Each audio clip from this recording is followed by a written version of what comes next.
তোমরা আগের শর্টসেই দেখেছো যে আমি একটা ব্রাইডাল শ্যুটের জন্য গিয়েছিলাম আর আমার মেকআপ ডান হয়ে গেছে। এখানে আমার হেয়ার স্টাইল চলছে।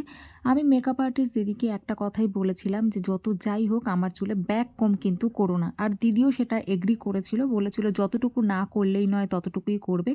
যদি খুব বেশি অসুবিধা হয় তাহলে সেটা লাস্টে দিদিই আবার ঠিক করে দেবে। আমার হেয়ার স্টাইলও অলমোস্ট ডান হয়ে গেছে। আর সবথেকে মজার বিষয় হলো ফটোগ্রাফার যতক্ষণ ফটো তুলবে আমি নিজেকে ওয়েট করতে পারছিলাম না ফটো তোলার জন্য। আমি তার আগেই প্রায় ১-১৫০ ফটো ভিডিও নিজের ফোনেই করে নিয়েছিলাম। আর তোমরা তো সবাই হয়তো জানো আমার ফোনে প্রচণ্ড স্পেস ইস্যু, তারপরেও কত কিছু যে ডিলিট করে সেদিনকার ফটো আর ভিডিওগুলো আমি নিয়েছি, কেননা সত্যিই সাজটা ভীষণ পছন্দ হয়েছিল। এর আগের যে কটা ফটো বা ভিডিও আমি ছেড়েছি তোমরা প্রত্যেকেই মেকআপের ভীষণ প্রশংসা করেছো, তার জন্য থ্যাংক ইউ সো মাচ। আমি এখানে একটু লিপস্টিক দিয়ে ফিনিশিং টাচটা দিয়ে দিচ্ছিলাম and I am ready for the shoot. So let's go.